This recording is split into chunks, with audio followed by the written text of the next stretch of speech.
아멘. 오늘 우리에게 주시는 하나님의 말씀 요나서 3장 7절 8절입니다. 요나 3장 7절 8절 말씀 함께 읽겠습니다.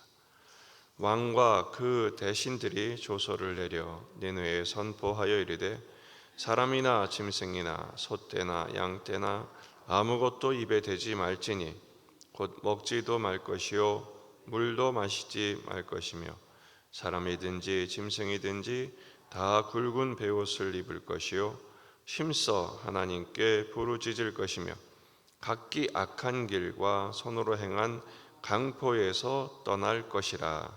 아멘. 본문에 계시된 주님은 어떤 분이십니까? 온전한 회개에 이르게 하십니다. 비록 부족한 순종이었지만 요나가 선포하죠. 복음이라고 할 수 없을 만큼 그저 40일이 지나면 니느웨가 망한다라는 거의 엄포에 가까운 메시지였지만 그것을 들은 니느웨가 전부 뒤집어졌습니다. 백성들이 먼저 회개하기 시작하고 그 소식을 들은 왕도 스스로 베옷을 입고 제 위에 앉지요. 그리고 왕과 대신들이 공식적으로 조서를 내려서 니느웨 전체에 선포를 합니다.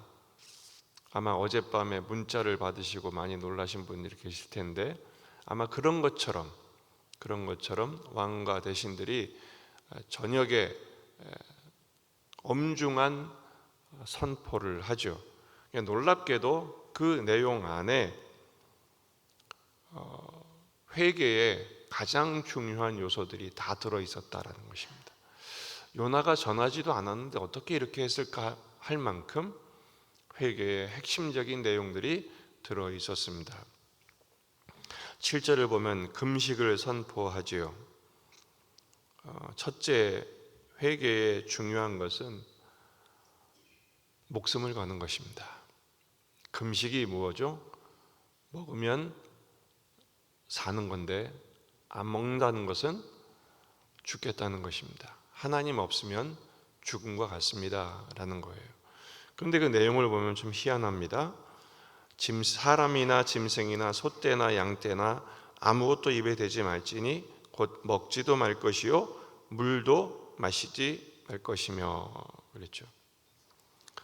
사람이 금식하는 것은 그렇다 치더라도 짐승, 소떼, 양떼까지 못 먹게 하는 건 도대체 뭘까? 그만큼 간절하다는 것이죠. 좀 절박한 것입니다. 뿐만 아니라 8절을 보면 베옷을 입게 하는데 사람이든지 짐승이든지 다 굵은 베옷을 입을 것이요. 이것은 자신들의 죄를 인정하는 것입니다. 파산을 선고하고 깊은 그 죄로 인한 깊은 슬픔의 표현입니다. 문제는 짐승까지 그 베옷을 입혀야 되느냐라는 거예요. 왜 그랬을까요? 물론 그것이 이방 방식일 수는 있겠으나 짐승까지 베옷을 입히는 이유는 그 짐승을 보면서까지 자신들의 죄가 얼마나 심각한지 우리는 지금 살 방법이 없다는 것을 인식하기 위함이었을 것입니다. 세 번째는 힘써 하나님께 부르짖을 것이며 그랬어요. 하나님께 부르짖다. 그러니까 금식하고 베옷을 입는 이유가 여기 있어요. 하나님께 부르짖기 위함입니다. 직역하면 하나님의 이름을 부르는 것이죠. 풍랑 만난 선원들이 부르짖었죠. 각기 자기 신들에게. 그리고 이제 물고기 뱃속에 잡힌 요나도 하나님께 부르짖습니다. 요나서는 부르짖는 책입니다. 지금 니느웨 사람들이 하나님께 부르짖죠. 여러분, 우리는 어떻습니까? 하나님께 부르짖습니까? 하나님의 이름을 이렇게 열심히 부릅니까? 그저 자기 방법 찾기 바쁘고 그저 한탄하기 바쁘고 한숨 쉬기 바쁜 정도에 멈춰 있지 않습니까? 여러분, 하나님의 이름을 부르는 것이 가장 중요한 것입니다. 이 아침에 회개의 열매를 맺되 하나님의 이름을 부르며, 하나님, 내가 죄인입니다.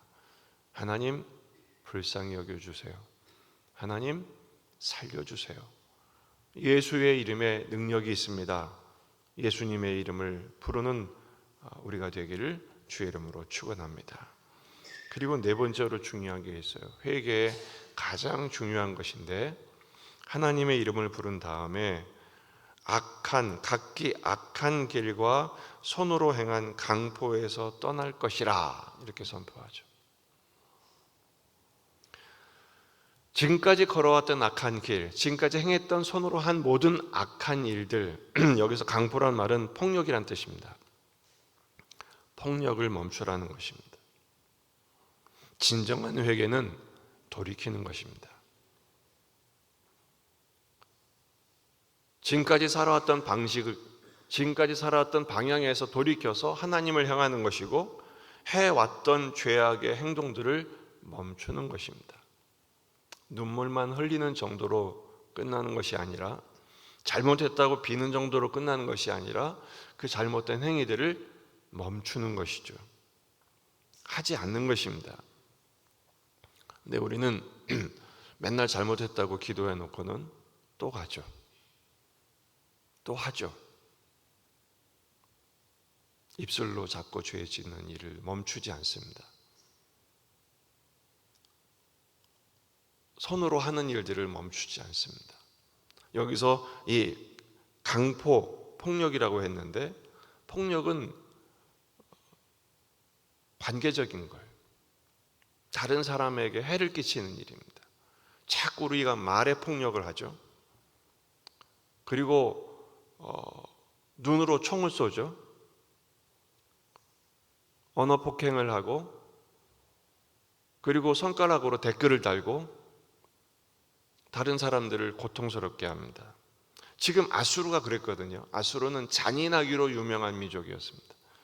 전쟁에서 그 피지배국의 사람들을 노예 삼는 일뿐 아니라 죽여도 정말 잔혹하게, 어떻게 사람이 저럴 수 있을까 싶을 정도로 잔인한 일을 행했던 사람들입니다. 유대인들도 마찬가지입니다. 힘 있는 사람들은 힘 없는 사람들, 가진 사람들은 없는 사람들에게 행했던 악한 일들이 얼마나 많은지 모릅니다. 이런 얘기를 하면 남의 이야기 같죠. 근데 우리도 다르지 않습니다. 나도 모르는 사이에 다른 사람에게 말칼을 나리고 눈총을 쏘고, 나는 아무 힘이 없다고 하지만 여러분, 사람은요 자기가 가진 힘이 굉장히 커요. 나도 모르는 사이에 다른 사람에게 악한 영향을 끼치는 경우가 참 많습니다. 멈추셔야 합니다. 이것이 믿음입니다.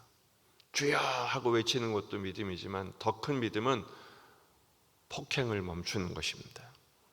회개의 네 가지 요소, 금식, 그리고 깊은 슬픔의 표현, 베옷을 입고 하나님께 부르짖으며 폭행을 멈추는 것, 죄악을 멈추는 것. 어떻게 아수르는, 니느웨는 이런 일들을 하게 됐을까요?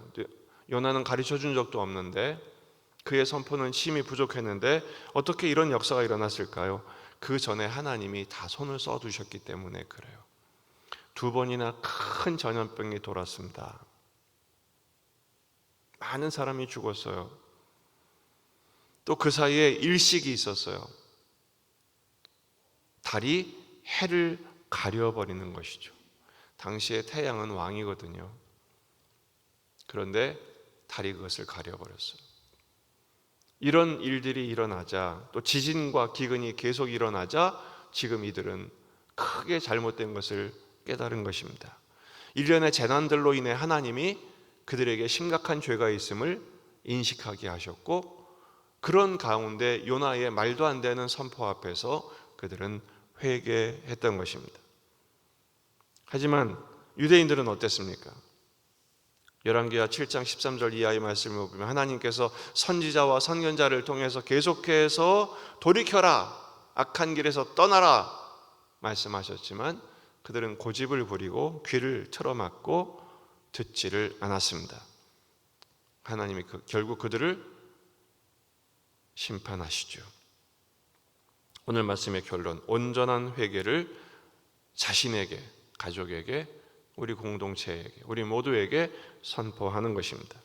역대하 7장 14절, 내 이름으로 일컫는 내 백성이 그들의 악한 길에서 떠나 스스로 낮추고 기도하여 내 얼굴을 찾으면 내가 하늘에서 듣고 그들의 죄를 사하고 그들의 땅을 고칠지라. 악한 길에서 떠나 스스로 낮추고 기도하는 회개의 열매를 맺으시기를 주의 이름으로 축원합니다. 지금 이 니느웨가 요나의 말을 듣고 회개하죠. 하나님이 마음을 돌이키시죠. 그런데 이 니느웨에게 또 후에 선포한 선지자가 있습니다. 나훔도 니느웨에게 선포해요. 근데 그때는 돌이키지 않아요. 결국 하나님께서 이 앗수르를 진멸해 버리십니다. 회개가 구원입니다. 회개해야 하나님이 구원하십니다. 오늘 이 니느웨 사람들처럼 회개를 깊은 죄에 대한 슬픔과 하나님의 이름을 부르며 회개하고 삶에서 돌이켜 회개의 열매를 맺음으로 구원을 이루어가는 저와 여러분의 삶이 되기를 주의 이름으로 축원합니다. 기도하시겠습니다. 말씀을 붙들고 우리 자신과 가정과 교회와 이 지역의 복음화, 민족의 복음화, 세계 복음화를 위해서 기도하시고 환우들과 군에 있는 아들들을 위해서 기도하십시다. 여러분 가져온 기도 제목들을 가지고 간절히 기도하시다가 돌아가시겠습니다.